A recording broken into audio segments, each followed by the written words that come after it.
پہلا فائدہ یہ کہ 60 سال کے روزے کا 60 سال کے گناہوں کا کفارہ، ایک تو یہ ہو گیا۔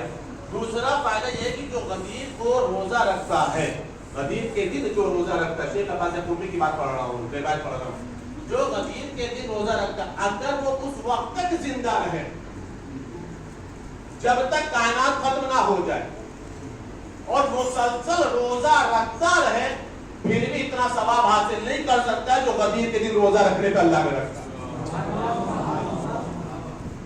جو غدیر پر روزہ رکھنے پر اللہ نے ثواب رکھا ہے۔ ایک دو رکعت نماز بالکل صبح کی طرف زوال سے پہلے پڑھنے کی تاکید کی گئی ہے۔ اگر کوئی انسان اس عمل کو انجام دیتا ہے تو روایت میں ہے کہ چاہے جہاں پر وہ عمل انجام دے گا کم سے کم ثواب یہ رکھا گیا کہ بالکل اس کی پوزیشن ایسے رہے گی جیسے غدیر کے دن موجود تھا، جیسے غدیر کے دن وہ موجود تھا۔ ایک دو رکعت نماز اور بھی بیان کی گئی ہے کہ جو وہ بھی سوال سے پہلے ہی پڑھنا ہے، کہ جس میں ایک مرتبہ سورہ الحمد، 10 مرتبہ سورہ انا انزلنا، 10 مرتبہ سورہ توحید اور 10 مرتبہ آیت الکرسی کی تلاوت کرنا ہے۔ جو کوئی بھی اس نماز کو پڑھے گا 1000 حج 1000 عمرے کا ثواب اللہ عطا فرمائے گا۔ اب ایک اہم ترین بات سمجھ لیجیے آپ،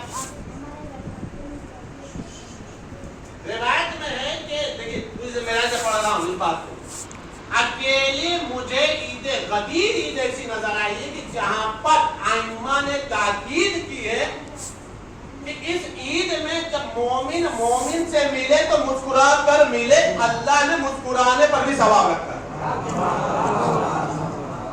یہ مطلب مسکرا کے دکھائیے،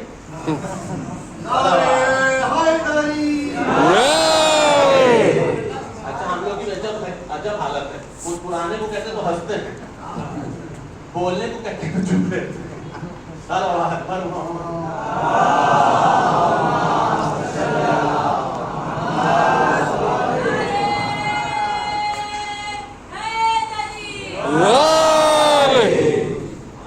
اور اس کے بعد ایک حدیث کا جملہ یہ ہے کہ جب مومن مومن سے ملے تو اسے چاہیے کہ غدیر کے موقع پر غدیر کے حساب سے ایک دوسرے کو مبارکباد دیں، اور مبارکباد کے لیے سینٹنس رکھا گیا ہے، الحمدللہ الذی، پڑھیں ہمارے ساتھ، الحمدللہ جعلنا من المتمسکین بولایت امیر المومنین والائمہ علیہ السلام، صلوات محمد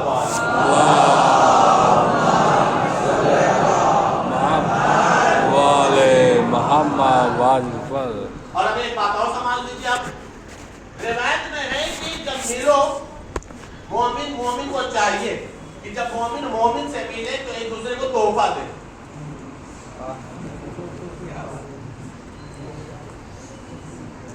ابھی بوجھ ہو گیا، جب مومن مومن سے ملے تو تحفہ دے، ہدیہ پیش کرے۔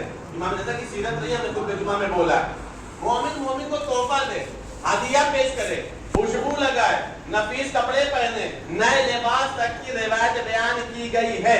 اب اس کے بعد ائمہ نے روایت بیان کی ہے، مولا فرما رہے ہیں اگر کوئی شخص کسی کو تحفے کے طور پر اگر 1 درہم دیتا ہے تو ایک روایت میں ہے کہ اور دنوں کے مقابلے میں اگر 1000 دے آج 1 درہم دینا اس کے برابر ہے، اور دوسری روایت میں ہے کہ اور دنوں میں 1,00,000 دینا غدیر میں 1 درہم دینے کے برابر ہے۔ صلوات محمد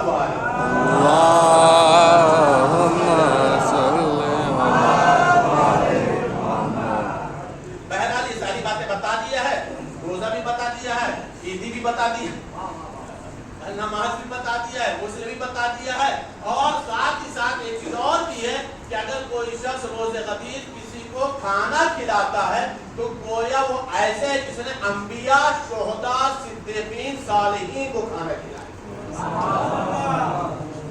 یہ ہے غدیر کی برکت جو کسی اور عید میں نظر نہیں آتی، جب اتنی برکت ہوتی ہے تبھی عید اکبر کہلاتی ہے، جب اتنی چیزیں شامل حال ہوتی ہیں تبھی جا کر کے اسے عید اکبر کہا جاتا ہے۔ توجہ چاروں غور فرمائے گا، اب ہماری یہاں سے گفتگو شروع ہو رہی ہے، انشاءاللہ تعالی جتنا ٹائم دیا گیا کوشش کروں گا اسی میں پوری بات بات کو مکمل کر دوں. پوری بات نہیں, جہاں تک پہنچائیں گے. عزیزان گرامی, غدیر سب نہیں مناتے,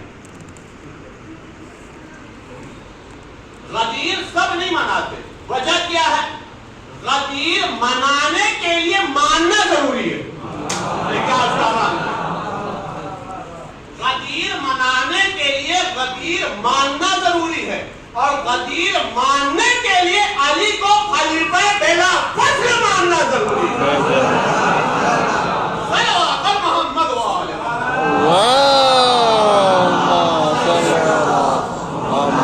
والے محمد.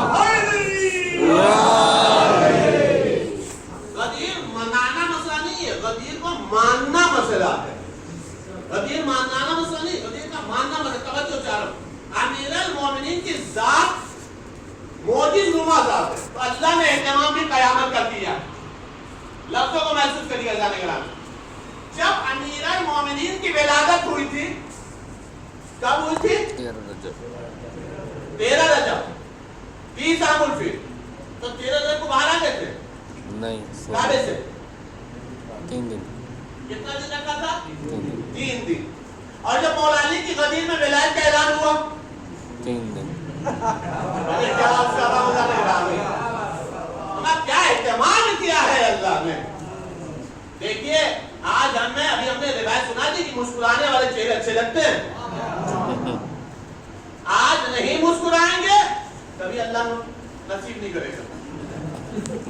اور ہمارا یاد رکھیے گا جانے گرامی, روایت میں ہے کہ 3 دن کھانے کعبہ میں رکھا. کب؟ جب ولادت کا مسئلہ ہوا.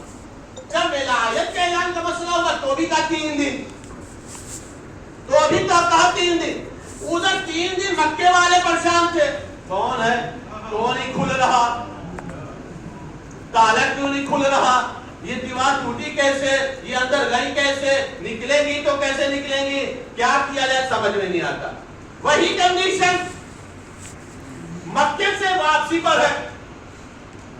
کیوں روکا ہے, کیا کریں گے, کیا پڑھیں گے, کیا بتائیں گے, یہ ہم کہہ کیوں رہے ہیں؟ اس لیے کہ ہم بیٹھے اے سی میں, ہم بیٹھے رہے اے سی میں, وہ بیٹھے تھے بغیر بال کے. ہم ابھی 45 ڈگری کی ٹیمپریچر میں تو سب پریشان تھے. اب وہاں عرب کی گرمی, پتہ نہیں کیا پڑھیں گے. مسجد نبی میں پڑھتے تھے, صحیح تھا, منبر پہ پڑھتے سمجھ میں آ رہا تھا. اب ہم لوگ چلے ہیں حج کر کے واپس آ رہے, سر پہ بال نہیں, تازے ہیں, یہ کریں گے کیا. اچھا ٹھیک ہے, چلو اعلان بھی ہو گیا, کوئی بات نہیں, ابھی ہم نے پڑھا نہیں ہے اعلان, ہو بھی گیا اعلان, کوئی بات نہیں. کہا کیا کرنا, 3 دن رکو.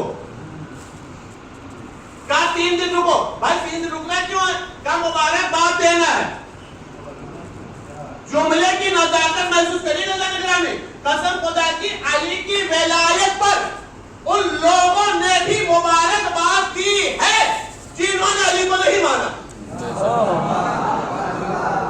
اہتمام دیکھیے گا, قیامت دیکھیے گا نگران کیا انتظام کیا اللہ نے. جنہوں نے نہیں مانا انہوں نے بھی علی کو مبارکباد دی. ہم نے کہا میرے معبود وہاں بھی 3 دن روکا, یہاں بھی 3 دن روکا. کا فرق سمجھ لینا, فرق سمجھ لینا. کا مسئلہ کیا فرق؟ کہ وہاں ہے ولادت اور یہاں ہے ولایت. دونوں میں ہم نے اہتمام بھی کیا ہے. ولایت کے اعلان سے پہلے ہم نے پائے در پائے آیتیں بھیجی, لگاتار آیتیں بھیجی. حدیث نہیں ہے, آیت ہے, آیت بھیجی. آیت کو ہم نے قرآن کی زینت بنایا, محفوظ کیا قیامت تک کے لیے. یہ تھا ولایت اور وہاں تھی ولادت. ولادت میں دروازہ نہیں کھولا گیا, پتھر کی لکیر بنایا گیا. ہمیں سمجھ میں آیا تاکہ یہ چیزیں محفوظ رہیں, کبھی کوئی ولادت نہ بھولنے پائے, کبھی کوئی ولایت نہ بھولنے پائے. جب ولایت بھولنے کا مسئلہ ہے تو قرآن کی آیت کی تحریر گواہ بن جائے. جب ولادت کا مسئلہ ہے تو پتھر کی لکیر گواہ بن جائے. محمد وآل محمد.